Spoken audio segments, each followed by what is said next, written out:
नमस्कार दोस्तों, myself Abba Tripathi and we are here to discuss finally the question paper of economics which is held today on 13th of March 2020. तो finally paper अच्छा था and I hope सबका paper अच्छा गया होगा because paper was average, paper was I think quite easy. कुछ ऐसा नहीं था पेपर में जो आपको ना आया हो। इंडियन इकोनॉमी दो एक जो है कि क्वेश्चन मार्क बना हुआ था कि कैसा पेपर आएगा, but it was easy. So मेरे पास है set 3 and we are going to discuss all the question paper in short period of time. Let's start. The first question, set 3 में पहला क्वेश्चन है revenue deficit can be estimated using the formula. Formula will be revenue expenditure minus revenue receipts. Second question, state whether true or false. As per Keynesian theory in an economy, full employment can never exist. Full employment कभी exist नहीं होता है. Answer will be true because both investment and consumption cannot raised enough to employ more workforce. दोनों के दोनों consumption और investment एक साथ इकोनॉमी में नहीं बढ़ाए जा सकते हैं। दैट इज वाई गवर्नमेंट की जरूरत पड़ती है, जो जेएम कीन्स ने बताया भी था। So answer will be true. Third is according to theory of Keynesian economics the value of APC can never be zero. Option number 1, APC कभी भी जीरो नहीं हो सकता है ड्यू टू ऑटोनॉमस कंजम्पशन। कई बार मेरे यूट्यूब चैनल पे मैंने इसे चर्चा भी किया है, आप मेरे वीडियो जरूर देखिएगा। Fourth is expected obsolescence is included in depreciation. जी, एक्सपेक्टेड ऑब्सोलेंस क्या होता है? वही wear and tear in asset और fixed asset over a period of time. Unexpected obsolescence क्या होता है? जो लॉसेस वगैरह होते हैं, कैपिटल लॉस वगैरह। तो ये इसका आंसर भी ट्रू हो जाएगा। Fifth is what is affective demand? It can be defined as a representation of actual amount of goods and services that buyers are purchasing in a given market. Sixth question, in order to control money supply in an economy, central bank, second option, sell securities in the open market. लोगों के पास money supply ज़्यादा फैली हुई है, central bank क्या करेगा? Securities को cell करेगा। जब सिक्योरिटीज को सेल करेगा इट विल रिसीव मनी और इस तरह से सिचुएशन अच्छी हो जाएगी। Next, seventh is again true और false, government budget is an important monetary policy instrument. हाँ भाई, बिल्कुल ट्रू है, गवर्नमेंट बजट एक बहुत इंपॉर्टेंट मॉनेटरी पॉलिसी इंस्ट्रूमेंट है। किस तरह से एक्सपेंडिचर करना है, कैसे रेवेन्यू आएगा, सारी चीज़ें वो पॉलिसी निर्धारित करती है। इसमें ऑप्शन भी है। और disinvestment is either a capital और revenue receipts. Obviously disinvestment is a capital receipts, क्योंकि लमसम अमाउंट में पैसा डिसइन्वेस्टमेंट से आएगा जब आप अपने पब्लिक शेयर्स को बेचते हैं।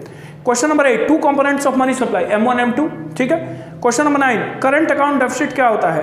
It is a measurement of country's trade where imported value of goods and services exceeds value of export. यानी कि जहां पे आपके इंपोर्ट की वैल्यू गुड्स एंड सर्विसेज की ज्यादा होती है एक्सपोर्ट की वैल्यू को, उसको हम डेफिसिट करंट अकाउंट डेफिसिट कहेंगे। Question number 10, dash is one of the most important sources of demand of foreign currency.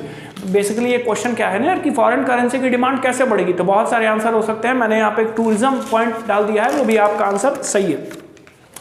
Question number 11, finally 3 marks से क्वेश्चन पे डिस्कस करेंगे। Ex ante aggregate demand and ex ante aggregate supply are always equal, defend और refute. नहीं, ex ante aggregate demand या ex ante aggregate supply जरूरी नहीं है कि एक इक्वल हो। हाँ, लॉन्ग टर्म पीरियड में ये अजम्पशन मानी जाती है कि एग्रीगेट डिमांड और एग्रीगेट सप्लाई एक दूसरे के बराबर हो जाएगा, लेकिन at a given period of short time aggregate demand aggregate supply जरूरी नहीं है कि हमेशा ही हमेशा इक्वल हो। ठीक है ना कुछ इसमें 3 रीजंस आपको लिखने पड़ेंगे। Question number 12, final goods only include those goods which are consumed by household, defend और रेफ्यूट। बिल्कुल रेफ्यूट। फाइनल गुड्स सिर्फ और सिर्फ हाउस होल्ड द्वारा ही नहीं खरीदे जाते हैं, वो प्रोड्यूसर द्वारा भी खरीदे जाते हैं। इसीलिए इसका आपको रीजन देना है कि फाइनल गुड्स फाइनल गुड्स जो होते हैं वो प्रोड्यूसर खरीदते हैं फाइनल एक्सपेंडिचर करके। तो जरूरी नहीं है कि सिर्फ और सिर्फ ड्यूरेबल और नॉन ड्यूरेबल गुड्स ही जो कंज्यूमर खरीदते हैं वही फाइनल गुड्स को प्रोड्यूसर द्वारा भी खरीदा जा सकता है। ठीक है, रेफ्यूट हो जाएगा। और इसमें ऑप्शन भी है, circular flow of income is based on assumption that one man expenditure is equal to another man income. बिल्कुल सही है, ये मैंने आपको पढ़ाया भी था। One man expenditure is equal to another man income, circular flow of income की मेरी आप वीडियो देख सकते हैं। बिल्कुल सही है भाई, एक आदमी क्या है दूसरे आदमी का व्यय होगा, है कि नहीं? जैसे जो प्रोड्यूसर सेक्टर थे वो क्या है, फैक्टर पेमेंट देते थे, और वही हाउस होल्ड के लिए क्या है, फैक्टर इनकम होती थी। चलिए क्वेश्चन नंबर 13, क्रिएटिव क्वेश्चन है। एमएनसी के आने से फॉरेन एक्सचेंज और इंपैक्ट क्या होगा इंडियन इकोनॉमी पे? 4 पॉइंट लिखेंगे, 3 से 4 पॉइंट लिख सकते हैं। पहला पॉइंट कि इनफ्लो होगा फॉरेन एक्सचेंज का। भाई मल्टीनेशनल कंपनीज अगर इंडिया जैसी कंट्री में आती हैं तो फॉरेन एक्सचेंज का इनफ्लो होगा। दूसरी चीजें रैपिड इंडस्ट्रियलाइजेशन होगा। तीसरा एम्प्लॉयमेंट जनरेशन होगा। चौथा गवर्नमेंट को भी रेवेन्यू मिलेगी। बाकी आप और भी पॉइंट्स इसमें वैलिड लिख सकते हैं, सही है। Question number 14, using a hypothetical numerical example explain the process of credit creation bye commercial bank. कई बार कराया हूं और यहां तो बहुत अच्छा दे दिया है, बोला भी था मैं कि 100% 4 नंबर में ही आएगा, 4 नंबर में ही आया है। Credit creation bye commercial bank, hypothetical बोला है, ले लो यार 20% 30% अलावा ले लो और बाकी आप जो है कि क्रेडिट क्रिएट करते जाइए, प्रोसेस आपको बताया गया है।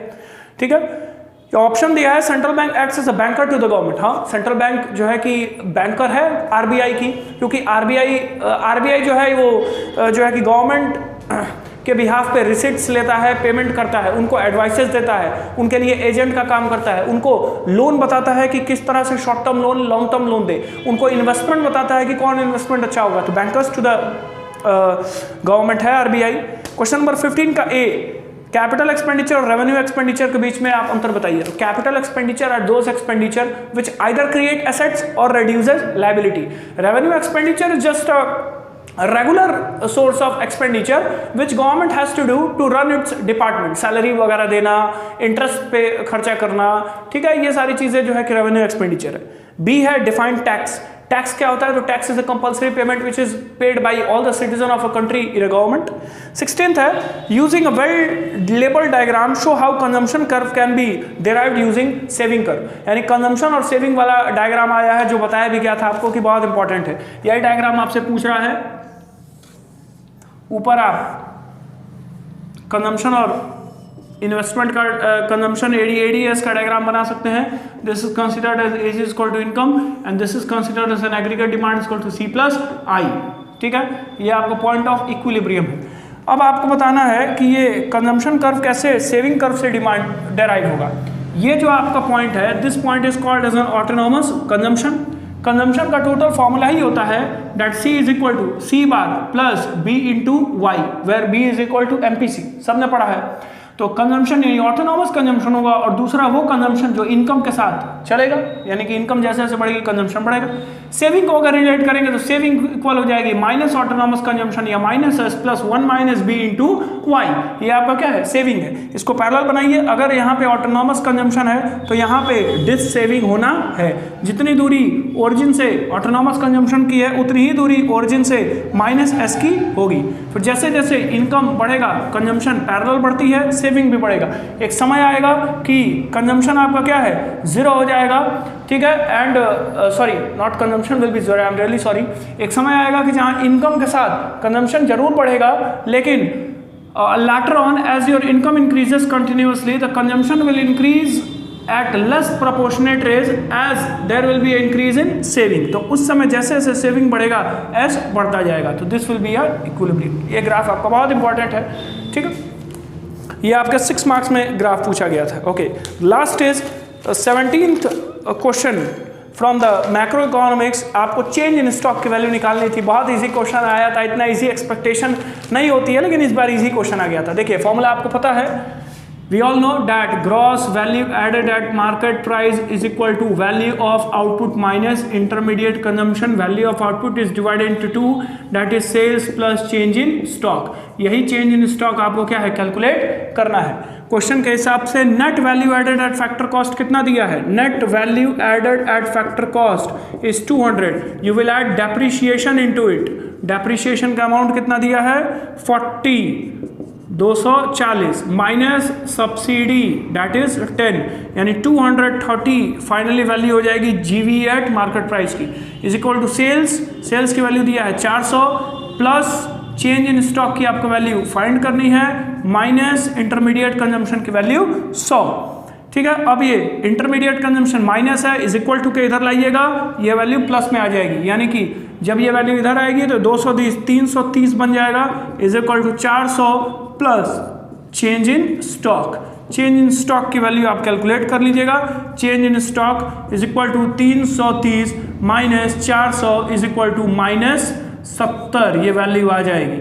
अब एग्जामिनेशन हॉल में आपने अपना आंसर चेक भी आप कर सकते हैं। अगर आपको -70 प्रूफ करना है तो आप प्रूफ कर लीजिए। -70 यहीं पे ना अमाउंट रखना है जी, यहाँ -70 लिख दीजिए। यहाँ -100 है, सेल्स की जगह 400 है और GVMP का अमाउंट अभी हमने कितना लिया था? 230। प्रूफ करिए ना इसको। 400 प्लस माइनस होता है, प्लस माइनस होगा ना, तो ये 330 और -100 230, बिल्कुल आपका आंसर सही है। -70 will be the answer, 100% true. 4 number And last is second part is define real GDP. Real GDP क्या है? It is a measure of output that changes only when the quantity of good produced changes. Simple सा topic है real GDP, आप कर सकते हैं. चलिए, तो ये था आपका मैक्रो इकोनॉमिक्स का session. Alright, let us discuss Indian economy and development. Question number 1 is arrange the following events into chronological order. अगर आपके पास सेट 3 है, मैं वही सॉल्व करा रहा हूँ. C will be the option. सबसे पहले क्रिएशन ऑफ पाकिस्तान 1947, इसके बाद first people republic of China 1 October 1949, फिर third first 5-year plan of India 1951, और फिर fourth first 5-year plan of China 1953. चलिए, second is the main aim of great leap forward. Great leap forward कब लाया गया था? 1958. यहाँ वैसे प्राइमरी सेकेंडरी टर्शरी में secondary will be the option because industry लगाने के लिए GLF लाया गया था चाइना के द्वारा. Third is India is not a member of which of the global economic grouping. सबसे पहले आंसर फर्स्ट होगा ऑप्शन, यूरोपियन यूनियन का पार्ट इंडिया नहीं है.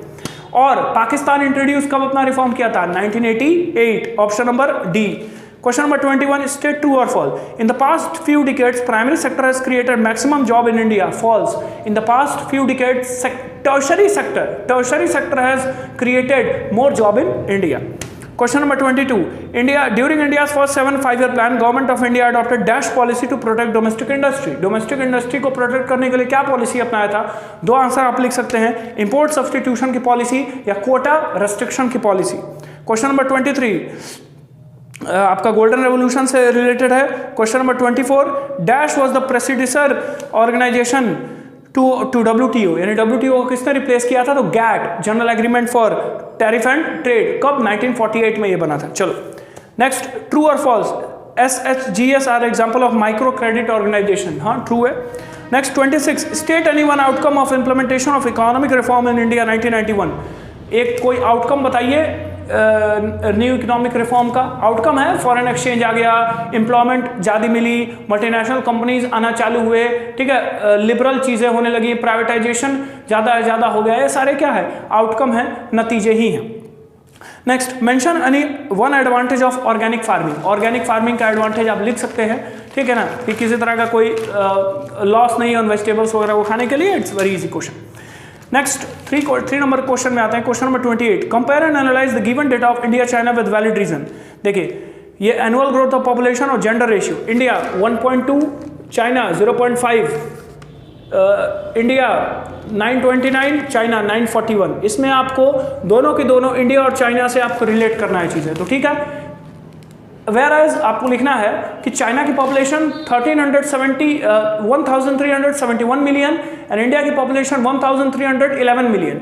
But the point is that current annually growth rate of population in China is only 0.5%, whereas it is India in 1.2%, यानी 1.2% के हिसाब से भारत में अभी लोग ग्रो कर रहे हैं, जब चाइना में खाली आधे % के हिसाब से ग्रो कर रहे हैं.